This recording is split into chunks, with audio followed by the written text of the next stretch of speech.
30 states adopting anti-zapper legislation. He is formerly an IRS senior trial attorney and legal issues officer for the New Hampshire Department of Revenue. Please welcome Mr. Mike Shertrude, Ms. Kim Triplett-Coleridge, and Professor Richard Ainsworth. So what we were going to do is we're going to have Mike start out and introduce the topic. Hi, Richard. It's good to see you. I don't know if he can hear us. Okay. Are we going to get that piped through so they can hear him, or are we all listen to that computer?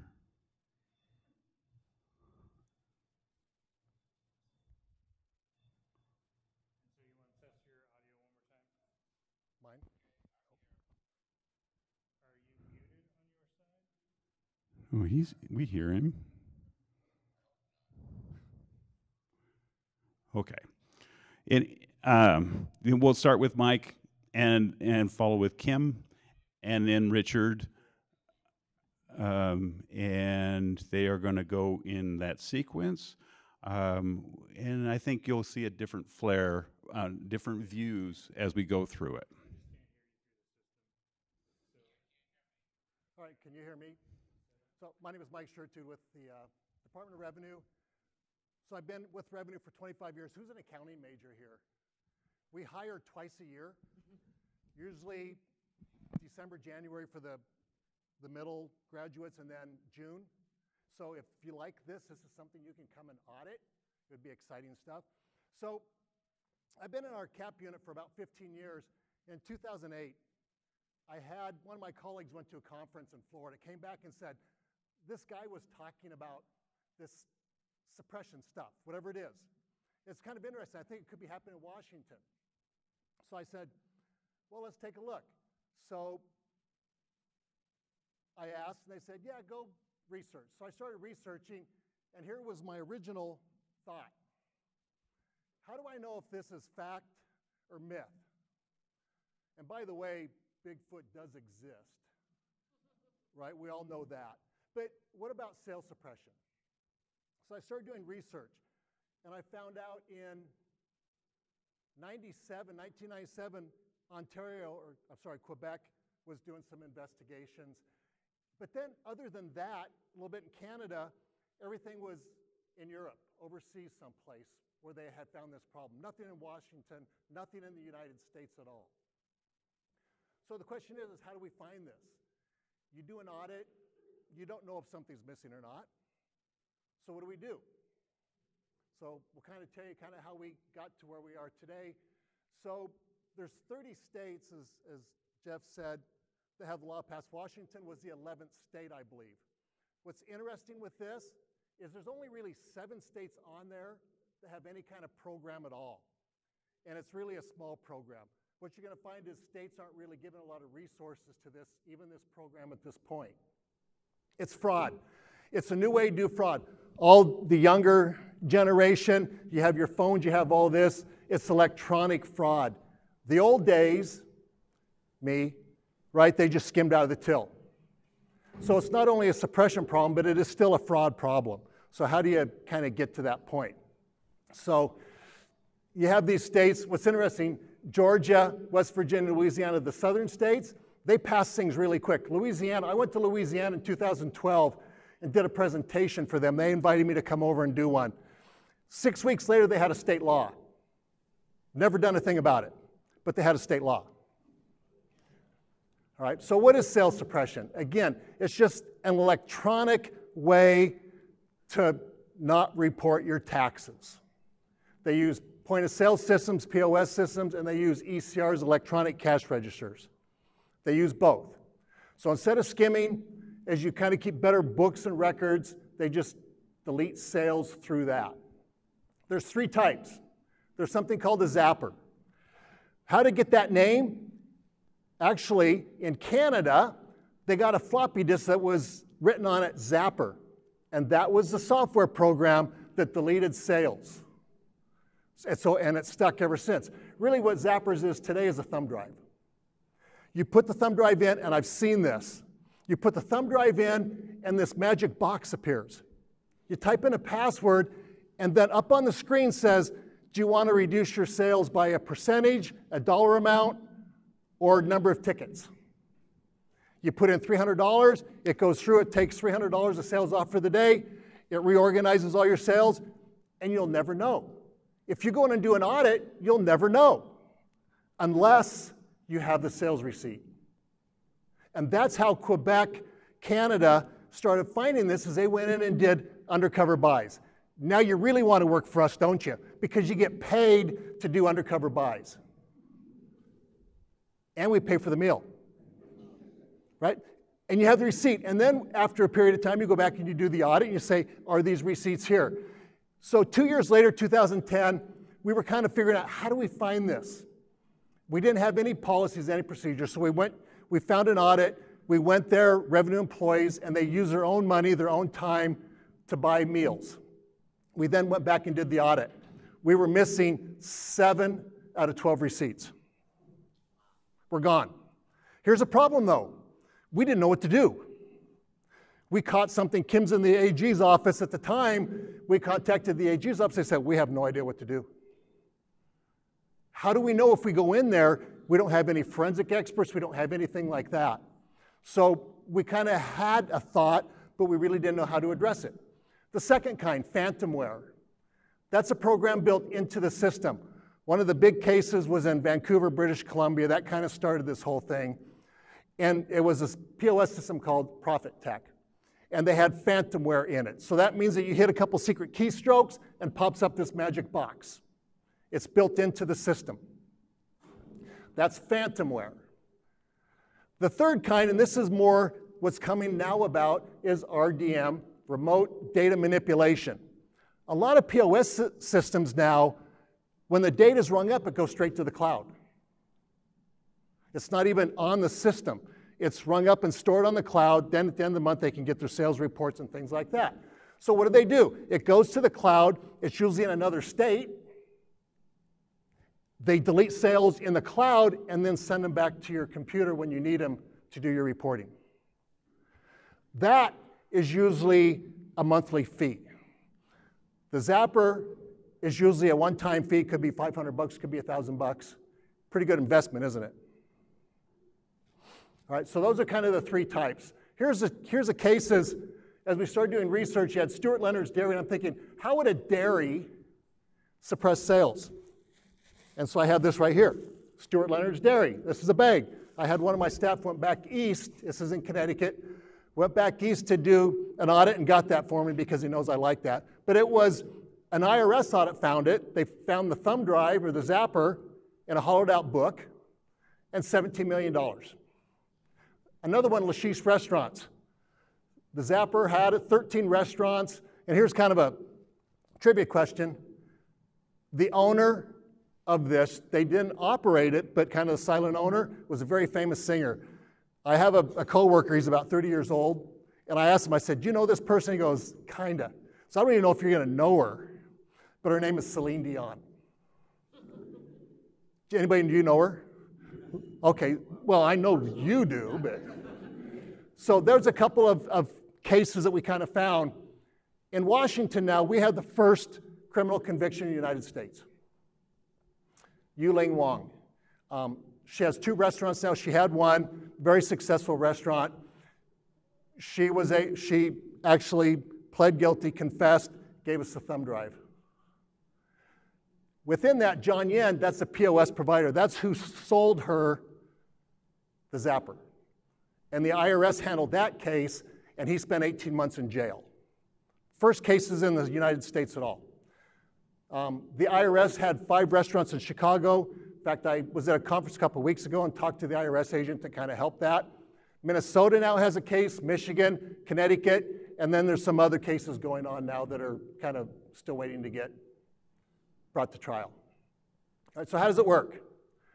The first receipt, if you look on the left, you'll see chicken and garlic sauce, chicken and black pepper. Right, so that's what you paid for. There's your cash receipt, you walk out the door. We went back and did the audit.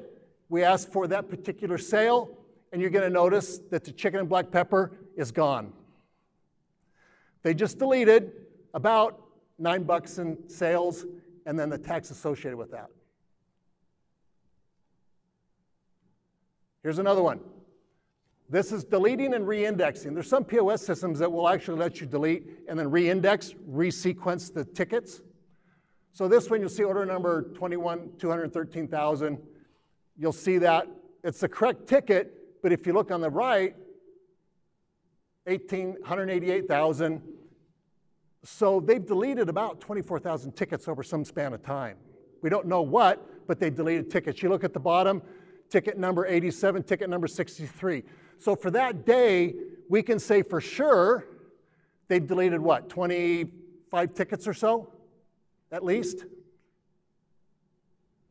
So that'll delete the whole ticket and then re-index. Here's a third one. This is really common in buffet. They close at 9. So we usually go in late and buy a meal. This case, ticket number was 170. We asked for the summary reports for the day. They had 151 tickets. So that we know they deleted at least what? Was that 29, something like that?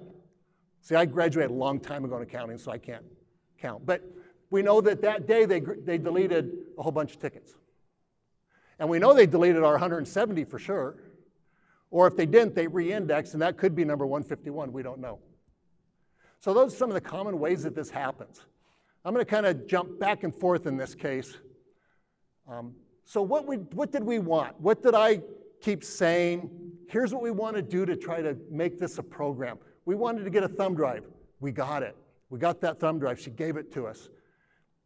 Right? We got the distributor. We got John Yen. John Yen actually doesn't quite look like that, but that's a distributor. Right? So then we got some media coverage, and then we were able to get a conviction.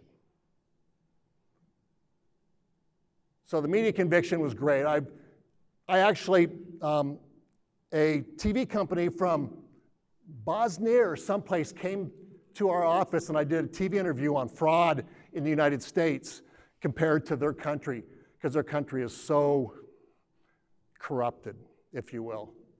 I can't remember which country it was, but they asked us about what we found out about. Okay, so here's our law. We passed our law 2013. We were the 11th state, right? Made the possession, sale, or use. I was having a discussion earlier, and this is kind of one of those, Richard may talk about it, ethical, moral type things. If you have it on your computer system and you don't know it's there, you can still be convicted because it's possession, sale, or use. Right? Up to 5 years in jail and a $10,000 fine for a Class C felony. We are the only state in the country of those 30 states that have that next part. If you're convicted, you have 5 years of monitoring. The only state. There's something called FTA, Federation of Tax Administrators, who gave me that award, but I went and met with all the directors of the revenue agencies in the United States. And I said, if you do one thing, do one more thing, make this part of your law. If you convict them, require them to do monitoring. Because if you don't, they can just go back and operate the same way again. There's a lot of concern, Richard will talk about, Richard's smiling, but there's a lot of things to talk about this because there's no system at a mass-produced level that has a monitoring solution. So that's been a real part of a hard thing for us to do. Okay? So why should the Department of Revenue pick on these poor businesses? Right? We want to level the playing field. There's a lot of good companies, good businesses trying to do the right thing. They're going out of business because they're paying their employees a fair wage over the table and the other ones aren't. And so they're going out of business because the other ones are stealing taxpayer sales tax. Right? Richard did a study a long time ago that kind of compared how much could we potentially be losing in the state. His study said $285 million a year. I like that study. We go to the legislature, and I'm kind of involved in some income planning ideas, and they don't even want to go near that. There is no way we're going to tell legislature we can bring back $1 billion in 4 years. That's a lot of money. I think it's out there, but that is. But it reduces your services, right? Police, roads, fire, healthcare, all those things. That's why we want them to just report the correct amount. All right? So one last thing. What are you looking for? If you go out to a restaurant, I love going to restaurants now and watching all this stuff. You always get a receipt. We requested a legislative requirement that every business with a cash system required to give you a cash receipt. Right? Because now the till can't just be open, they just hand you the receipt. You know, or say, oh yeah, thank you, and if you don't ask for a receipt, they don't even ring it up. That's the old way. But it requires a receipt. Don't let them hand you a pre-printed ticket. So they do these reprints. You'll go to a buffet line, you'll purchase your meal, and they'll reach in a basket and hand you a ticket. Every time they hand you a ticket, they put a little check mark, and they know they can delete one sale. All right? There's also a website. Go to Department of Revenue internet site, just type in search fraud, and you can click on this link, report it, and I can't tell you what's going to happen, but there's probably a good chance that we're going to do an investigation. Okay? So, we will move on to Kim, I believe. Great. Thank you very much, Mike. Good introduction.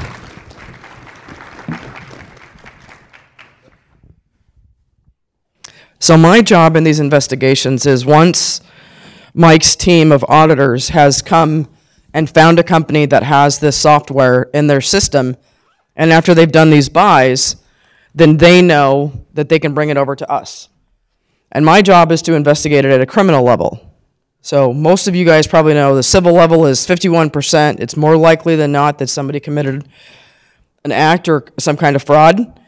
My job is to make it 99% sure, so that there's no reasonable doubt whatsoever for a jury that this person did or did not commit the crime.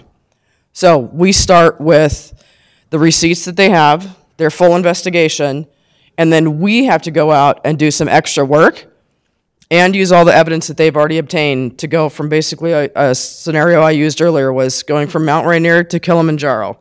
That's the difference that I have to climb in order to be able to charge these cases.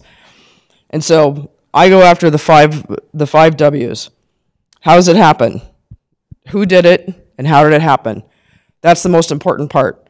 And like Mike said, this stuff is now all cloud-based and may not be, we're running into some issues with the data is no longer in our own state. So we have to work through, if the data is on a Google platform somewhere, is it even in our own country? Or maybe it's down in California. So we have to figure out where it is. And then we have to try to work with the company who probably knows that they've been doing this, because they have to go out and purchase this as an extra add-on purchase when they start a business. So you open a restaurant, you need to be able to have what they call the point of sale. That's the POS part. So somebody comes in and does, just tries to sell you on what kind of product you want. And they literally will tell them, yes, you can also get this add-on feature that will delete some of your sales, and then you'll have extra money that you get to keep. Okay? So, and we know that from different investigations and from John Jens when he had his, before he went to prison, he did talk to us and tell us kind of how the system worked.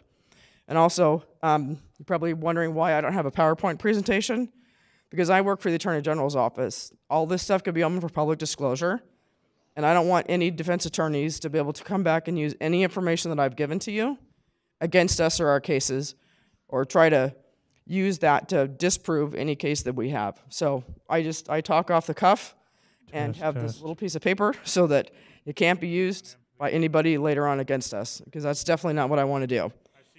So what are we looking at? We're looking at the altering of sales purchases, and we're not talking just a few dollars. We're talking millions of dollars by the time an auditor comes in and figures out how much is gone. So you skim off a couple of chicken teriyakis on a mill, you figure how much you do that, like 3 times a day, times the whole month, times the whole year. That's a lot of money. And the part that gets me is I paid the sales tax at the time of that purchase.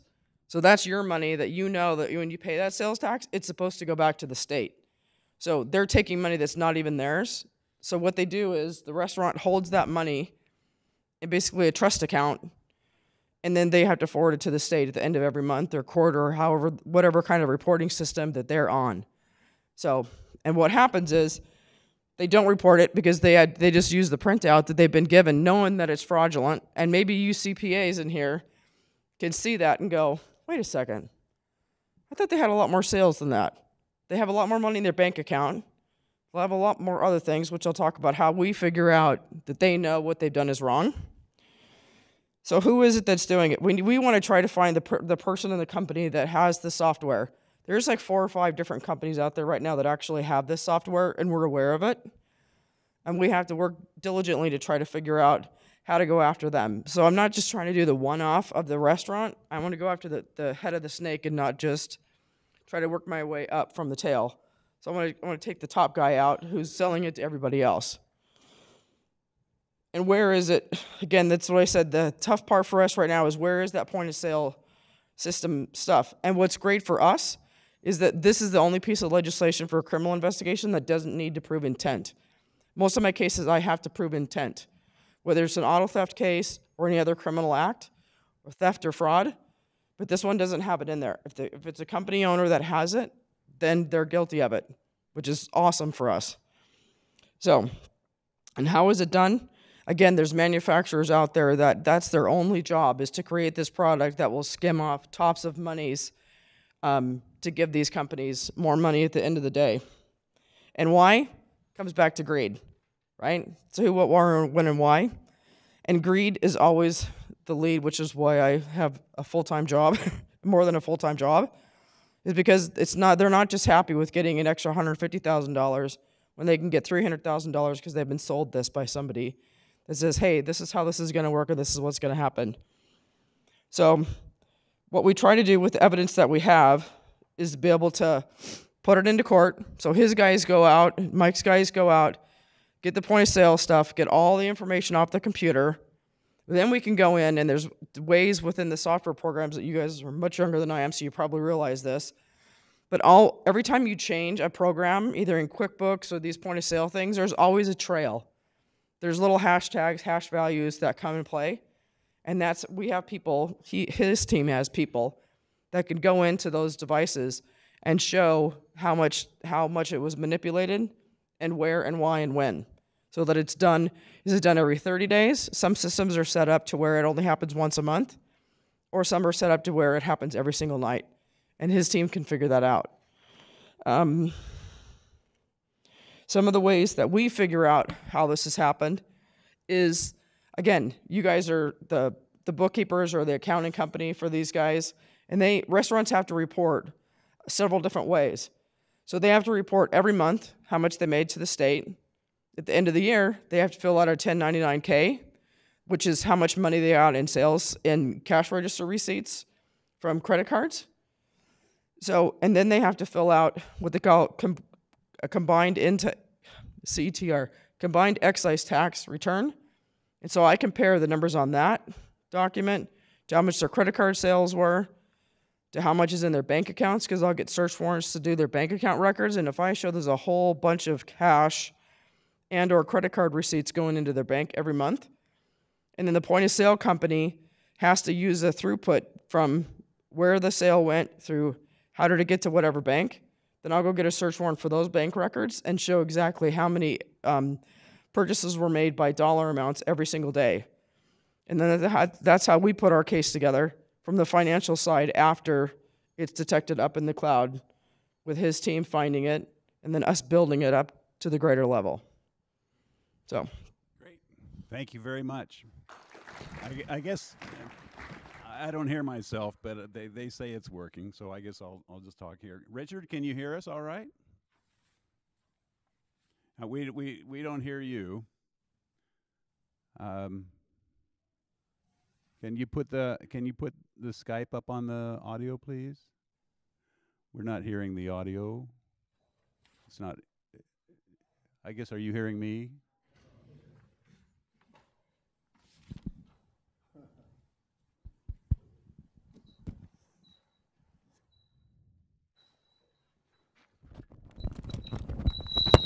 You might have to take that actually further away. This, oh, here we go. There you go. It was just a little too low. There you go. It was just a little too low. Because you're next to the laptop, you have to put it over somewhere else.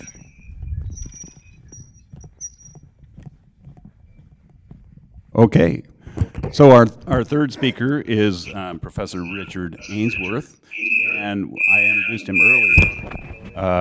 And Richard is going to take us through a short PowerPoint. We are kind of constrained on time, so we'll try to keep it to about 13 minutes. Go ahead, Richard. Okay, here I am. I'm Richard Ainsworth. I'm talking to you from Cambridge. You have to mute. Let's see if we can do this. I've stolen some of these slides from some of my courses that I'm teaching, particularly the NYU course.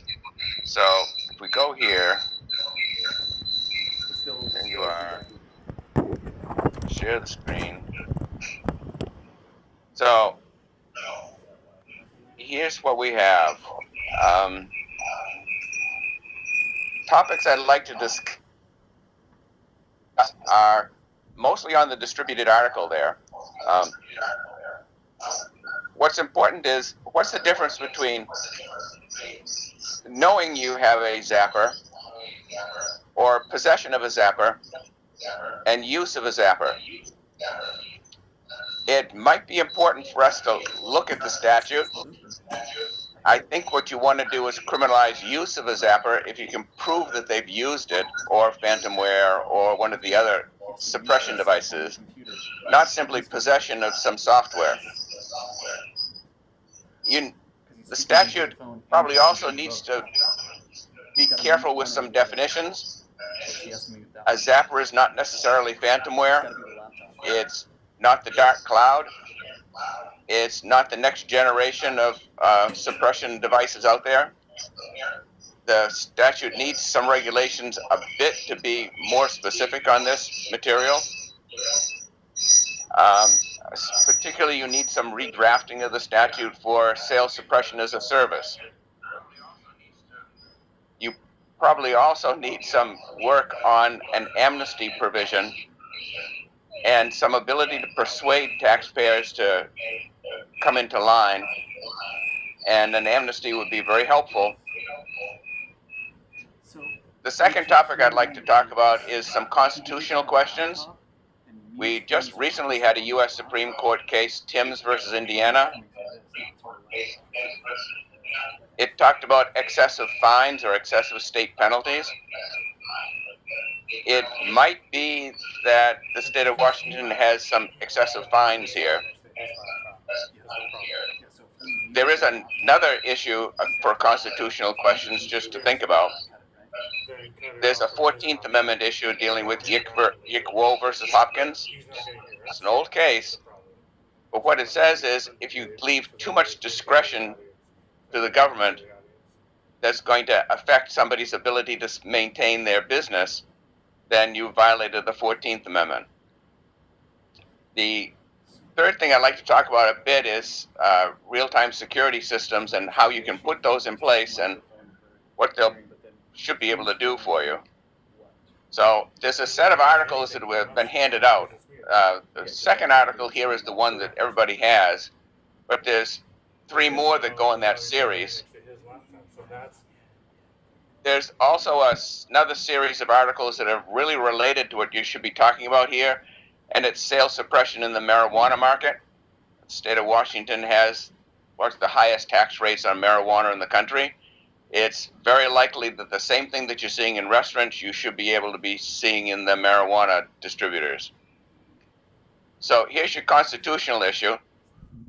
Yick versus Wo. It talks about Yick-Wo versus Hopkins. It's a discrimination issue, a right to work issue. The issue in Yick is regulations in San Francisco that prohibited certain types of laundries. And if you had a laundry that was made out of wood, then you had to move your laundry from a wooden building to a brick building.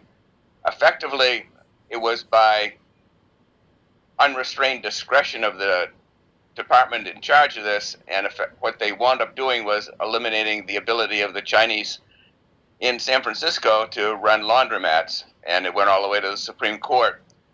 You need to be careful with too much discretion in the part of the Department of Revenue if who you're impacting is a minority class, if the people running these restaurants tend to be mostly Chinese or ethnic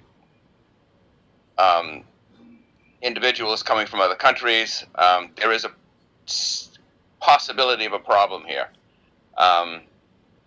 Because the idea that everybody has the right to carry on a lawful business is protected by the Constitution. In Timms versus Indiana, the recent case, a fellow pleaded guilty to a crime because he sold $350 worth of heroin to undercover policemen. He got 1 year home detention, 5 years probation, $1,000 in fees, and then they took his Land Rover, which was worth $42,000.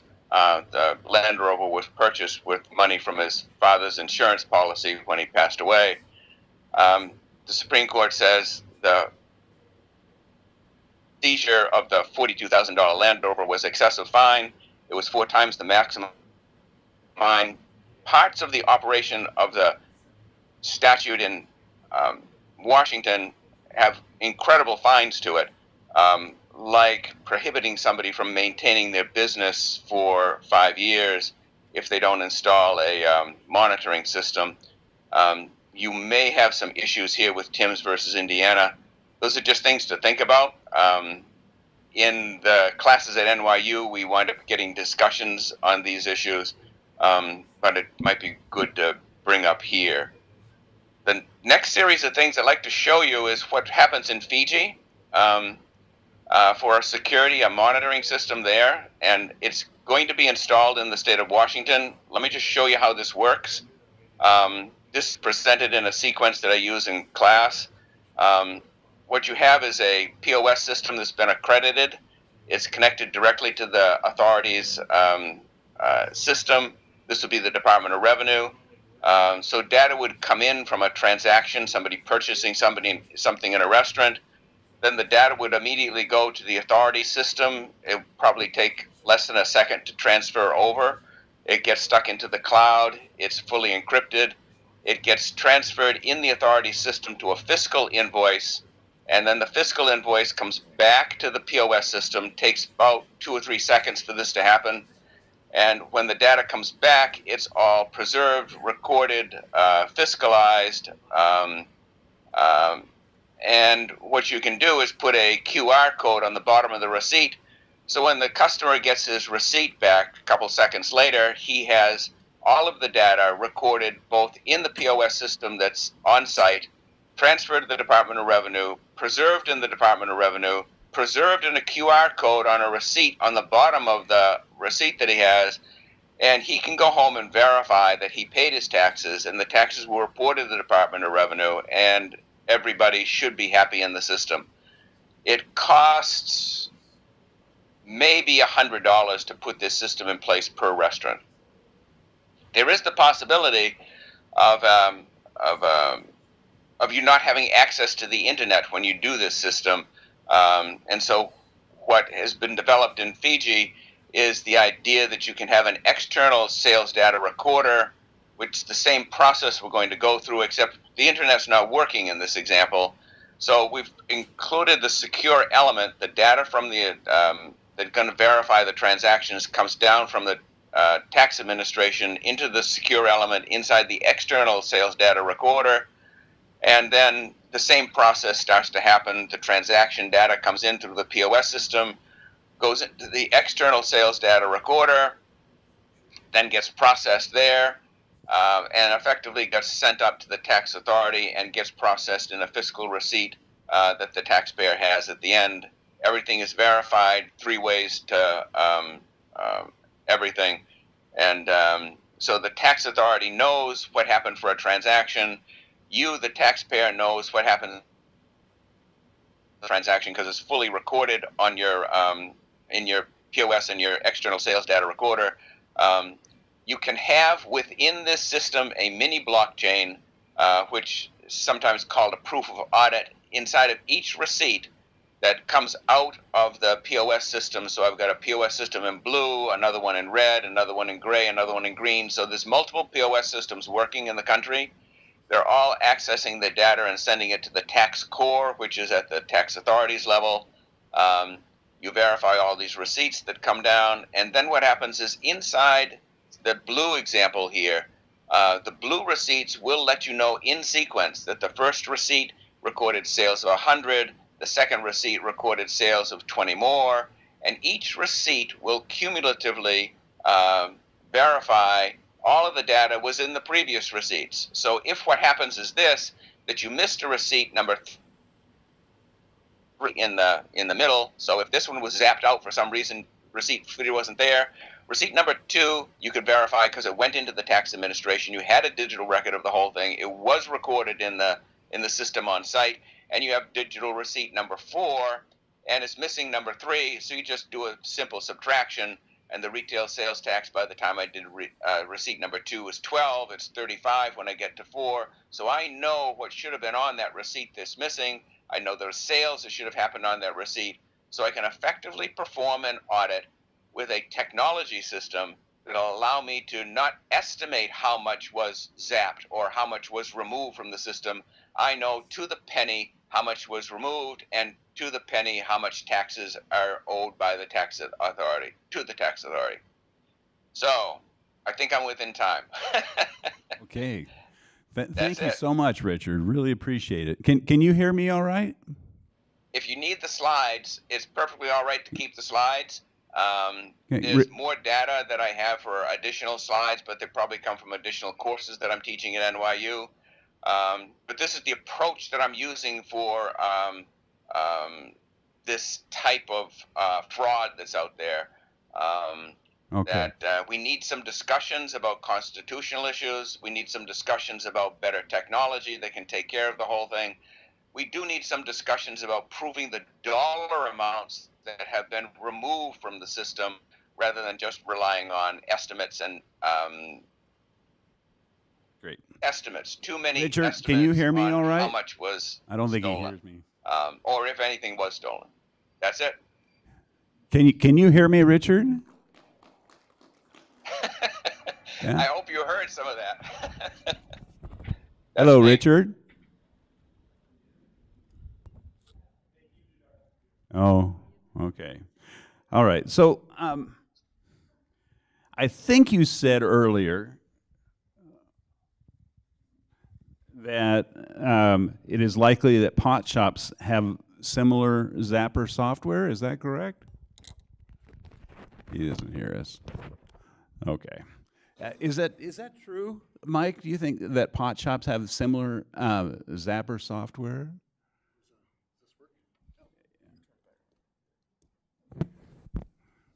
Yeah, so marijuana shops are cash-based. Difference with marijuana shops right now is they track, in theory, right, seed to sale, but also the marijuana shops kind of have a quasi recording of the sales so that every sale that is rung into a POS system is connected to the Liquor Control Board, and that data is automatically sent to the Liquor Control Board. Then at the end of the month, what happens is the marijuana shops, the Liquor Control Board takes all the sales, summarizes it, sends them back a message, says you need to deposit or we're going to withdraw $3,000 out of your bank account, whatever it is. So it's kind of a half of an electronic monitoring type thing.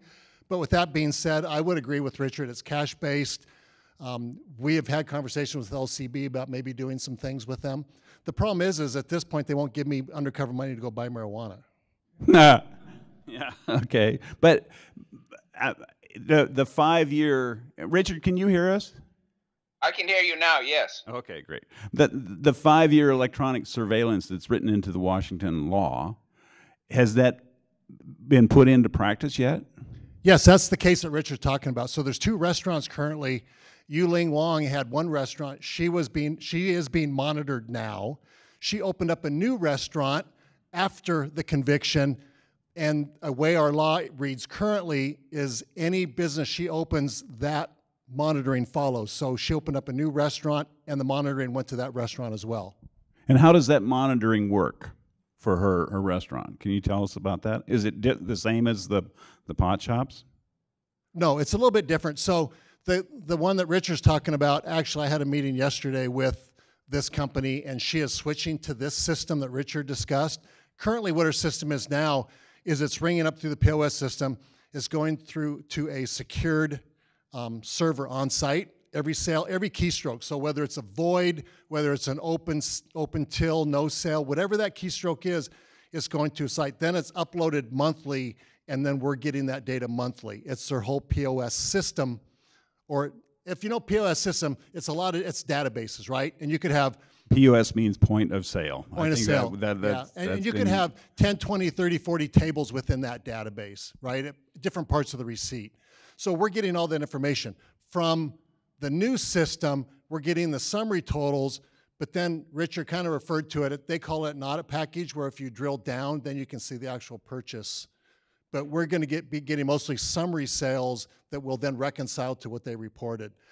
With that being said, in our agreement, we can go out there at any point and request a download of their POS systems. For that day? For however long we want. Okay. Within our statute. Our statute's 4 years plus the current year.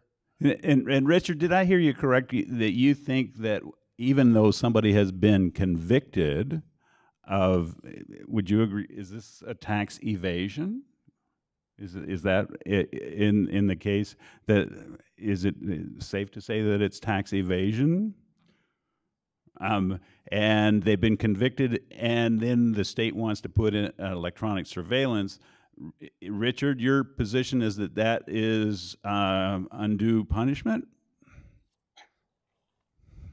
I don't have a position on this one. I'm sort of doing the Socratic thing. What it is you need to look at a criminal conviction. It's true. And then you need to look at the extent of the punishment. Now, if somebody didn't or couldn't put in a monitoring system, you've terminated their right to run a business. That is the yick-woe situation. If they can find a monitoring system that would satisfy the state, then after 5 years, they can go back into business and do what they want. And the question would be, is this excessive punishment for the crime of sometimes maybe just possessing a zapper? Because the statute doesn't say you have to use the zapper. And if you use the zapper and you only used it for $10, is this punishment excessive? Okay. That makes a nice Socratic question at NYU. Right, I can see that, and we could ask our audience the same thing. If you, and I asked Kim earlier if because she was with the state patrol, if she pulled over somebody and that was borrowing a car and had a pound of heroin in the trunk, would they be guilty for possessing heroin? And you said. The answer is it depends on if I can prove that they knew that the heroin was in the trunk, or if it was the first time using the car, you have to do some investigating and ask all those right questions to be able to know whether or not this was something that they had just borrowed it or just purchased the car or something. Because on that, you have to have intent. So if they don't have knowledge and intent, then I can't charge them. And there's a lot of different techniques that go into that. So that's what I would say is through investigative means, I'd probably be able to prove, yes, they knew it. Very few people travel around in cars that have a lot of heroin in the trunk and nobody's aware of it. By the way, I can't tell you how many times I had somebody that had borrowed a jacket from somebody and there was always the drugs in the pocket. It's not their coat. They just borrowed it and it happened to have marijuana in it. It doesn't happen, you guys. Or if you're going to borrow somebody's coat, check the pockets before you wear it. Especially if you're underage, with marijuana anyway, right? So, but that doesn't mean that the standard is the same, and they're completely different statutes, and it doesn't mean that the standard is the same, but it's somewhat akin in terms of you're using a cash register that has a software on there, and you argue, well, I didn't know about it, right? That's that's the crux of the matter, and I guess the next point that I would like to ask is, to what extent have you seen accountants been involved with Zapper software or with sales tax withholding that didn't actually end up with the state like they said it was? And what happened to those accountants? Maybe Kim can respond to that. The only accountant that I had, excuse me, and it wasn't actually a case like this, was an accountant for an audit we were about to do. And the accountant actually realized very quickly in QuickBooks that there was a problem, turned around and walked out as the auditor was walking into the interview. And the guy walks out and says, "This is fraud. I'm not having anything to do with this." So no matter how much you guys get paid to do bookkeeping or auditing or anything for somebody, it's not worth your license. And that's something that can be taken from you if you get caught in and amongst a fraud like this. So, but I would say that a point I wanted to go back to something that Ainsworth said is that this Zapper software stuff is taking off tax money that you guys paid. So when you go to a restaurant or you go to somewhere else or go buy a pair of shoes, you're paying sales tax up front. So it's not money that they should actually even be thinking about being in their books of keeping their restaurant or their shoe store afloat. So it's a matter of that money has to be earmarked to go to the state. It's not commingled with any of their other practices. It needs to be put in a trust account. So it's not like when I pay my taxes at the end of the year, I'm monitoring how much I owe the IRS. That's my job to come up with the extra money if I didn't take enough deductions, which you guys probably aren't even aware what all that means. But so I have to have enough money in my bank to pay the IRS if I didn't have enough taxes taken out of my paycheck. But when I go to a restaurant and I pay sales tax, that should automatically be put into a trust account. So it's not part of the fluid being able to keep that business afloat. And if they're using our tax dollars to keep their business afloat, then they're not supposed to be in business anyway, and they need to change how they're doing business. Thank you, Kim. In your program, you'll note that the number for texting your questions. If you have a question, please just send it to 541-668-7520, and we will ask the panelists. I wonder, maybe our department chair might comment on it. If an accountant knows that a client is using Zapper software and provides audit services for that client, what do you suppose someone like Kim will do? How would you respond to that? Yeah. Oh, big trouble. Sure, big trouble. But since you just jumped on me, I'm going to turn. Where's Kat Harris? I know she was here. Oh, our auditing professor, who would be able to tell us exactly, as opposed to my speculation, has had to step out. Right. Okay. Obviously, there are ethics rules, and it is violating, all kinds of to knowingly, commit fraud with a client with regard to exactly the course of action you take. Right. Not real sure. Yeah.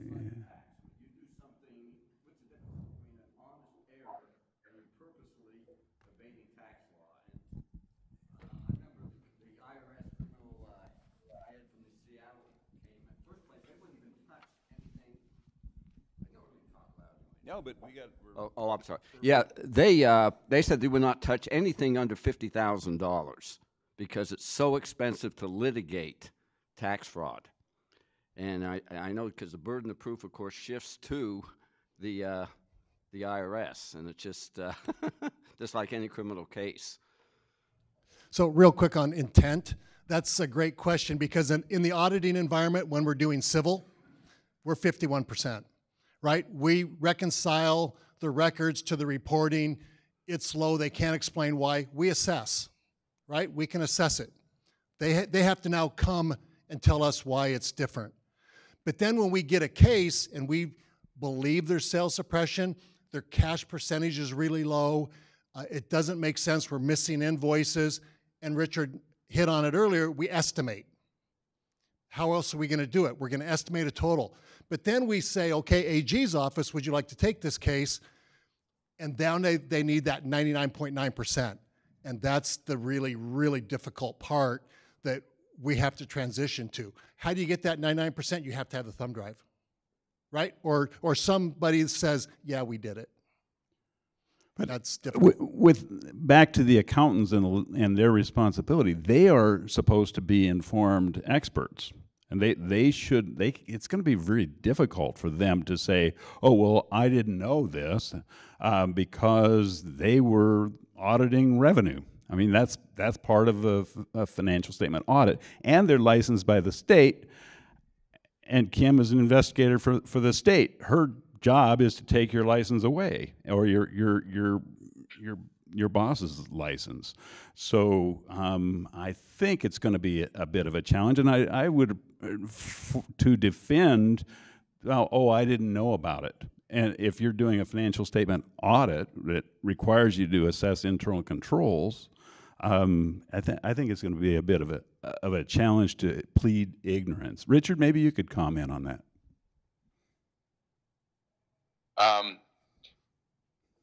If my reaction is, we need regulations, guys.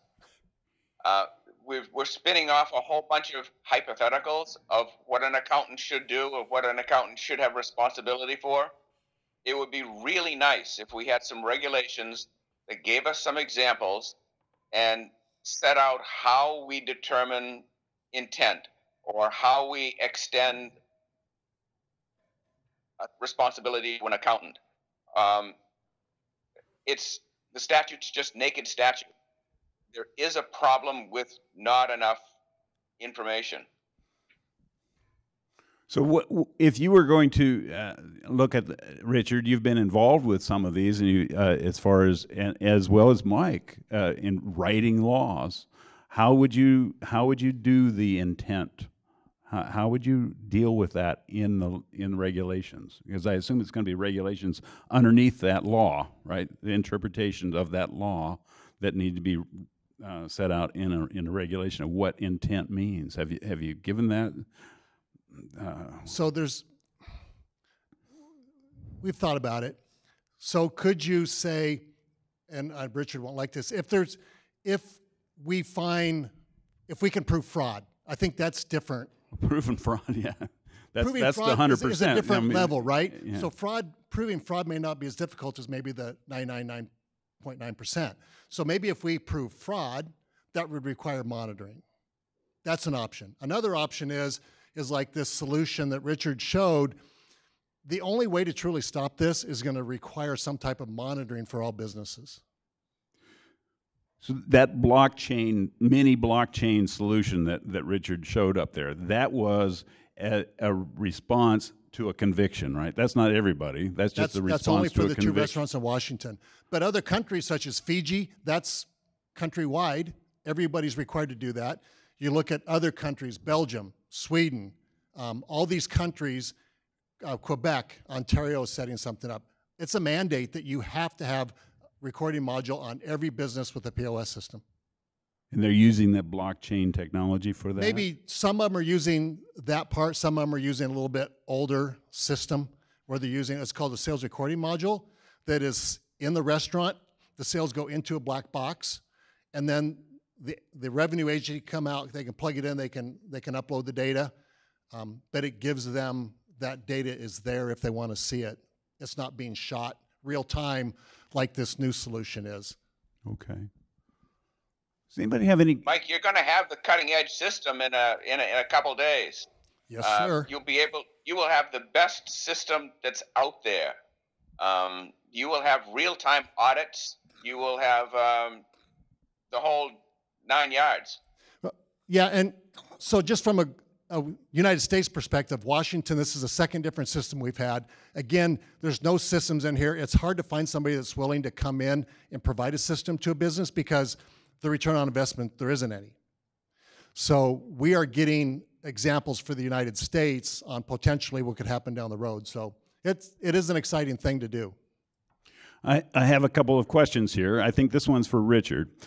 Can you please explain the Eighth Amendment issue further? In other words, discrimination, and how can there be no intent? Don't these companies have to do daily reconciliations? Wouldn't they knowingly have to hide the extra cash? Well, say for example, you this is what should be in the regulations. So say for example you purchased a restaurant and it had a POS system already there. You don't know that it has phantomware inside of the POS system. So you've got no intent. However, your night manager is the same night manager that worked for the previous owner. He knows how it works. He steals the money. So you come in and do an audit and you find out that somebody's been manipulating the records. You attribute that to the owner. Do they know about it? They say, no, I don't know about it. That's a difficult example. Yes, it is, and a well thought out one. I don't know if the questioner had given that the same amount of thought as you had. I suspect not. I have one more question. We need examples. Do companies using Zapper software keep multiple sets of books so as to keep accurate financial reports, records, or do they just not recognize the revenue and associated taxes? Depends upon the restaurant. Some have impeccable records. Some are just sloppy from the beginning to the end. Some of the records are offshore. They're in China. Go audit those. If you read Chinese, it's really easy. But if you don't read Chinese and you can't get access to the records, there is a second set of books. You just got to find them. Right. And what we found is there generally is a second set of books, and the IRS has found that in some of those cases that I talked about, because when they come to sell the business, they want to show how profitable it is. So yeah, there generally is. They're going to run a report before they suppress and then after. Mike, before we started this, you were talking about how you tried to get cooperation from the IRS, and you found it difficult, and then something happened, and now they cooperate. Can you talk about that? A little bit. So when our first case in 2010, we didn't know what to do, so we went to the IRS. And they said, well, you can give us a case, and if we get a conviction, we'll let you know. Otherwise, we can't tell you what happened, the secrecy thing. So then fast forward 7 years, and we have another case, and next thing I know, we're sitting in a meeting with the Department of Justice and the big attorneys and all the IRS, and they say, we would love to work with you and have a concurrent search warrant. And that's how we had one conviction, and they had the distributor. So as it got better, they then started to agree to work with us and us with them and kind of share information, because neither probably could have happened without working together. And there's other things coming up that are going to be pretty exciting because of our relationship with them now. This evasion is affecting both the state and the federal government, and in a fairly unique way, because the state of Washington doesn't have an income tax, but this is affecting the top line in the state of Washington and the bottom line for the federal government. So it affects them both. I have one more. It says the way the Washington statute is written, it sounds like the 5-year monitoring sounds like parole. But for those that do not have mens rea, does that mean anything to anybody? Is there a probational option? Does that mean anything? I don't know what mens rea means. I'm not quite sure, but no. If they're convicted, if they go to court and they're convicted in court, and they do not do monitoring, they cannot operate in Washington. That's the choice. You That's- either monitor or you go out of business. Yeah. Okay. For RDM, what is RDM? I saw that Remote data manipulation, where it's sent to the cloud. if the software is based in California and the action is done in Washington, I imagine that the supremacy clause and interstate commerce clause kicks in. So does that relieve Washington and California? Is there a way for the state to get restitution? Does that? Richard might know this better than I, but yes, that's the main concern that I understand.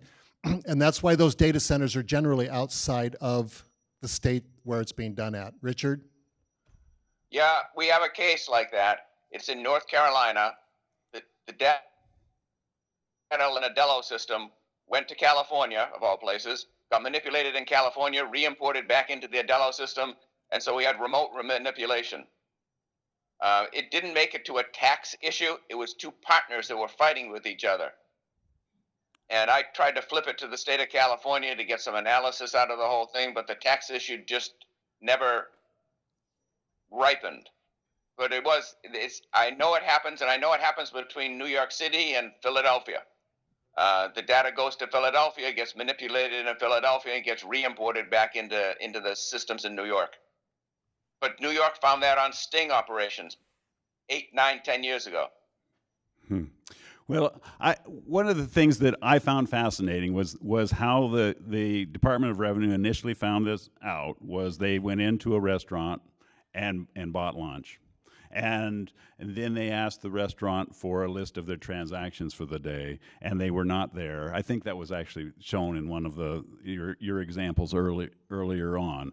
And you should be aware of this. If you're operating as an accountant or you're working for a company, and that's how the very basic place is, they just say, I want a list of your transactions, and it doesn't show up there.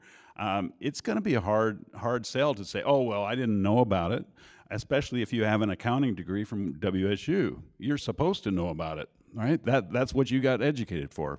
Okay, do you have one final comment, Kim? Yeah, what I would say to you guys too is whatever restaurant or anybody that you guys are going in and doing this work for, if you're seeing them drive very expensive cars, live in a really nice house, and all the assets that they have don't add up to their bottom line for their company, then you really kind of need to scratch your head and go, unless you're absolutely leveraged to the nth degree, how are you doing this? Because they still have monthly payments, right? And the other thing is, as I said earlier, the CETR forms have to be filled out to these guys. They got the 1099-Ks for all the transactions on a credit card that'll come out from the bank at the end of the year.